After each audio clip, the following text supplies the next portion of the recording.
Fala, peregrino! Seja muito bem-vindo aqui ao canal Fatos Maçônicos. Nesse vídeo de hoje nós vamos bater um papo a respeito do assunto, assim, que ainda as pessoas que não conhecem muito a maçonaria, não sabem do que se trata, ou mesmo pessoas de fora, obviamente, né? Tem essa confusão da adoração do Lúcifer na maçonaria, né? Adoração do Lúcifer na maçonaria. Será que existe esse tipo de coisa? Já fiz alguns vídeos, obviamente, falando sobre o assunto. Isso daí é um assunto recorrente, né? E nós vamos avaliar essa questão assim de uma forma mais pormenorizada, porque ela veio à baila, na verdade, na nossa área de membros.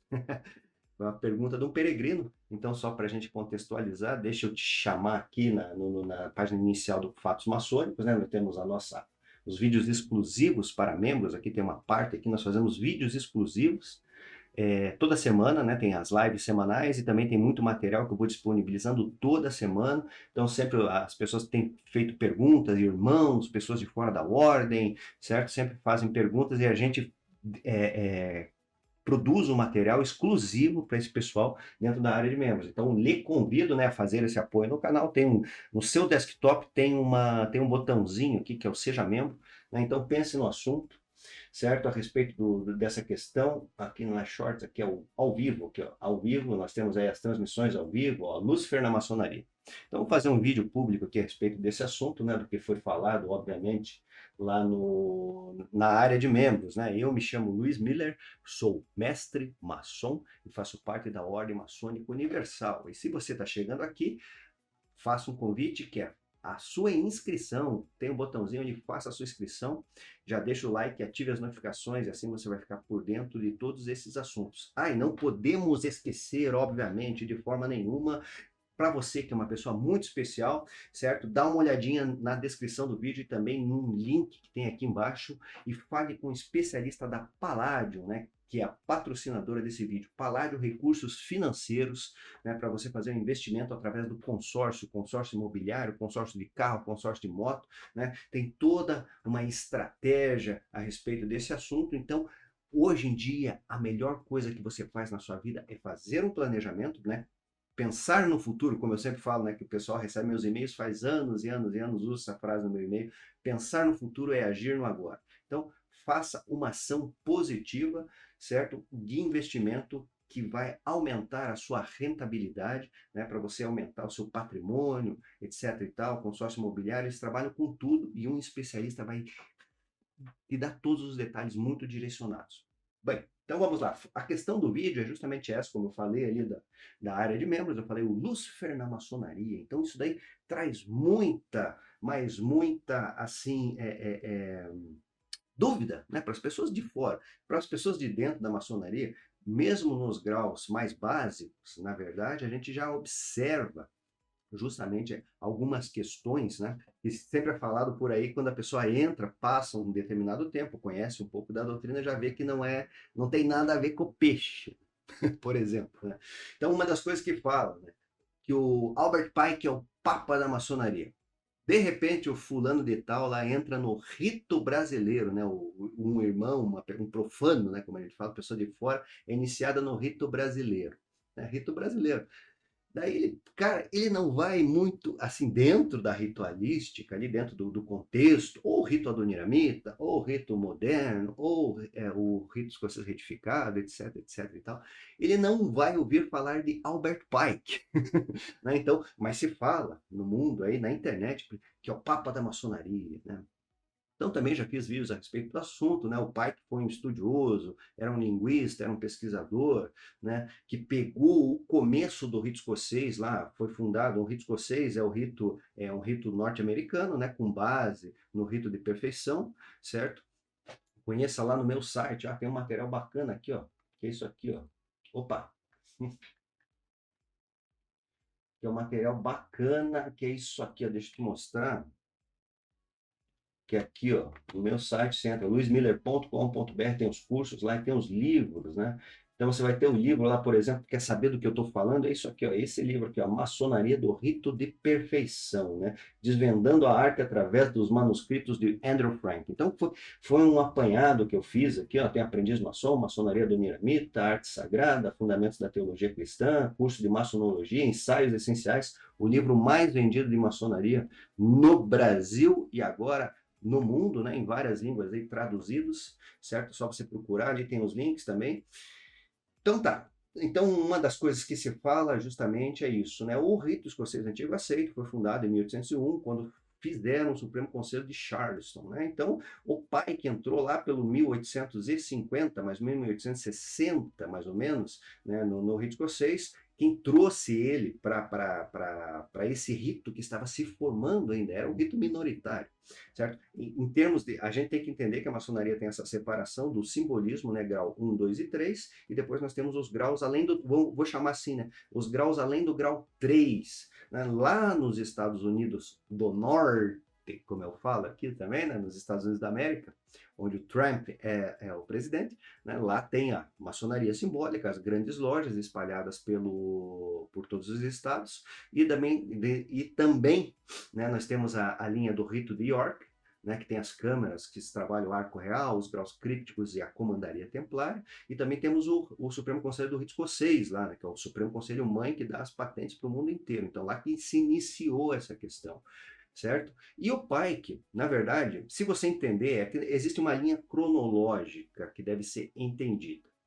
Então, o rito de perfeição saiu da França, acabou indo lá para o Caribe, do Caribe foi para os Estados Unidos, certo? Lá eles deram uma repaginada, e os ritos não são, quem é pesquisador e quem já teve acesso a material antigo da maçonaria, em rituais, por exemplo, não é tão bonitinho, né? Maçons, né? Falando para maçons, obviamente, os rituais antigos não são tão bonitinhos quanto a gente tem hoje, né? Que são trabalhados, tem um conjunto de pessoas que trabalham em cima dos rituais, então é muito detalhado. Hoje em dia nós temos muito mais informação do que eles tinham antigamente. Então, nesse conceito, né, nesse contexto, melhor falando, né, o sistema de Eredon também não era um sistema que estava pronto, certo? Ele tinha lá, como nós temos aí os manuscritos de Andrew Frank, nós temos aí as coleções Claus, por exemplo, outras coleções que trazem, né, esses graus, que são graus superiores, como lá do Conselho dos Príncipes do Real Segredo. Vai lembrando, né? Eu vou falando, daí eu vou lembrando das questões. Né? Enfim, tem uma série de coleções que tratam desse assunto, desses sistemas. Né? Talvez o mais conhecido pelos pesquisadores seja o do Andrew Frank, que é um manuscrito de 1783.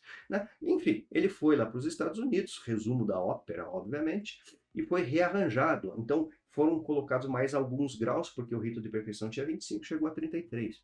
E o Pike, como é que entra? Né? Eu falei que o cara é um cara muito esperto, né? Um cara muito inteligente, não esperto, inteligente. Uma pessoa muito inteligente, dedicada, com viés tradicional, com viés muito moralista, inclusive, né? Pegou e fez uma revisão, né? Quando ele chegou a ser soberano comendador, que foi lá pelos anos de 1860.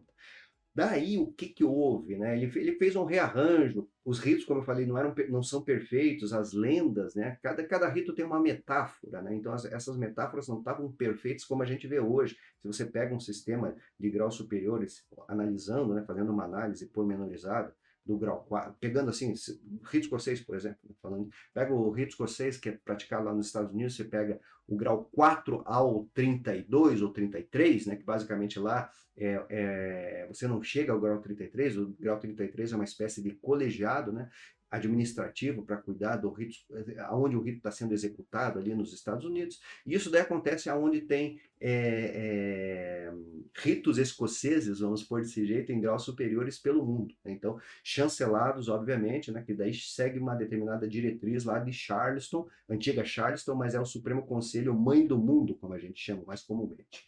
Beleza, né? Daí começaram, né, depois que o Pike fez o famoso livro Moral e Dogma, né, primeira coisa que ele pegou essa questão, né, que seria o rito, né, o Pike seria o papa da maçonaria. Né? Primeira questão que nós temos que ter em mente justamente é que o rito escocês não é nem hoje o mais praticado no mundo. Ele é o mais praticado no Brasil, né? Ele é muito praticado nos Estados Unidos, mas pelo percentual de maçons norte-americanos, o rito mais praticado lá é o rito de York. É o rito de York, para quem não sabe, né? Que seria, assim, o que a gente chama de York, mas é o sistema americano da Blue Lodge, certo? Depois você tem como eu falei, as câmaras, né? Que é o Arco Real, os graus crípticos e a Comandaria Templária, né, que são as câmaras que fazem parte desse sistema norte-americano, certo? E então, no começo da história, certo? Esses ritos é muito interessante quando você estuda o detalhamento dele, você observa o seguinte, né, que as coisas não vieram prontas, né? Você tem que fazer tipo uma engenharia reversa para entender como é que a coisa foi se formando. Foi assim que eu fiz com o rito adoniramita, foi assim que eu fiz com o rito moderno, né, com alguns outros ritos que eu dei uma observada, o estrito observância templária, ritos por ser retificado, que tem algumas questões aí relacionadas. Minha testa tá, é a luz ali, né? A luz. É, enfim, sempre tem que fazer esse tipo de estudo, né? Quem é um maçom sério que quer conhecer as coisas. Então, o pai que fez lá o seu rearranjo, sua interpretação, né? E quando as pessoas alcançavam o grau 32, recebiam, naquela ocasião, um volume lá do Moral e Dogma, certo? Então se fala de Lúcifer, não sei o quê, né? Mas o contexto, daí assim, ó, que nem eu falei na live, eu falei, cara, você tem que saber discernir ou separar, né, como é falado popularmente, o joio do trigo, certo? Não obstante, tem que saber a questão assim fundamental do que essas linhas propõem, certo? Como eu falei, eu vou fazer um retrabalho aqui, né? Não é uma coisa legal, mas um retrabalho a respeito dessa questão, que é justamente entender o contexto religioso, né, e a visão iniciática e a maçonaria, certo? Se você pegar uma religião, né, e observar através dos olhos da religião para a maçonaria, nossa, você vai ficar meio horrorizado, né? Porque, pô, não é uma entidade que faz rituais, mas não cultua Jesus. Então é anticristã. Então as pessoas têm essa interpretação, porque estão olhando uma coisa com os olhos de outra, né? Quando se deveria ter uma visão macro, uma visão metafísica. Quando você observa de cima a questão, você vai fazer uma interpretação muito melhor. Quando você tem todos os dados, né? Na verdade, eu trabalho com muitos dados também aqui, né? Então, quando você observa e tem um conjunto de dados que sejam bons para você trabalhar, como a gente chama, né? Você tem uma quantidade razoável de dados, ou seja, em entender o que esses dados estão falando, né, você consegue fazer interpretações muito melhores da coisa. Que é assim que a gente faz a interpretação também em relação à maçonaria, em relação à religião, né, o cristianismo ou o catolicismo, mais pontualmente falando. E daí o que acontece, né? Essa questão do Lúcifer tem alguns lances. No livro Moral e Dogma, né, ele se refere justamente, ele cita lá algumas questões. Né? Se você observar pelo lado da religião, você vai falar de Lúcifer, e se você pegar o Novo Testamento, inclusive, porque é uma coisa nova, essa questão do Lucis Ferrer, né? Carregar a luz. Luz, Ferrer, carregador, ou aquele que carrega a luz, que carrega uma tradição. Né? Então, existe a conotação, por exemplo, bíblica, que se refere, por exemplo, São Pedro, né, fala a respeito da questão da luz, da estrela da manhã, né, que se fala, né, o Lúcifer é a estrela da manhã, o Lúcifer é a luz, mas São Pedro fala da estrela da manhã, se referindo metaforicamente a Jesus Cristo. Né? E a luz é a sabedoria, né? E a maçonaria daí sim faz uma mesma interpretação nesse contexto, né? Que a luz refere à sabedoria, à divindade. A luz vem, né? A orientação, o Oriente, como se fala, né? Grande Oriente, a orientação vem da sabedoria, da luz. E se fala muito da questão da luz maçônica, mas não tem nada a ver com Lúcifer. E a conotação que foi feita, só para você entender, né, do pai, que lá no Moral e Dogma, é justamente aquele contexto, para quem entende um pouquinho de religiões antigas, né, que é aquele contexto do Prometeu. Né? O Prometeu, em linhas gerais, era um deus titã, na verdade, era um titã, né, que foi o cara que, na verdade, trouxe a essência, né, ele foi castigado porque ele trouxe aos homens a sabedoria dos deuses, que era justamente o conhecimento da sua essência espiritual. Então, tem essa pegada. E nessa interpretação de um conhecimento essencial, de um conhecimento espiritual, né, se formulou essa questão do Lucis Ferrer, carregador da luz, aquele que carrega o conhecimento. Não com uma conotação de um anjo caído, que o cristianismo, que a Igreja Católica, principalmente, coloca. Então, carregar a luz, certo? Se você traduzir para o português, né? Traduzir para o português, aquele que carrega a luz, uma determinada luz, né? Então você pega, olha que interessante, né? Se a gente observar por esse ponto de vista, o maçom, por exemplo, é um carregador da luz? Sim, ele carrega a luz maçônica, a luz da sabedoria maçônica. Mas e o padre da igreja e o bispo? Eles também não carregam a luz, a essência da Igreja Católica, a essência de Deus, a sabedoria, né? Carregam aquela semente, aquela influência. Então também, né, são carregadores da luz. Se você pega um budista, por exemplo, né, que é uma cultura, é um sistema de metafísica oriental, né, que tem as suas diretrizes, fantástico, né? São luciferianos nesse sentido?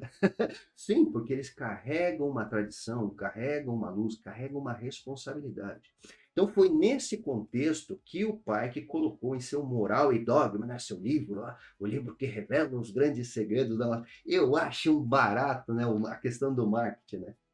Então, que é feito em cima disso, para vender livros, obviamente, para gerar views hoje em dia, etc., fazer artigos, né? Então, e é interessante, né? Porque você veja, existia o São, eu até separei aqui, ó. Olha que bacana. Para quem não sabia, existe um São Lúcifer, né, que é o São Lúcifer Cagliari, né? Conhecido aí ou como o São Lúcifer Cagliariano, né? Lúcifer de Cagliariano, de Cagliari. É só você procurar ali, ó. Ele foi um bispo, né, do século cadê aqui, ó? Da morte em 1300, século IV, né? Ele foi no século IV, 300, não 1300. 300, né?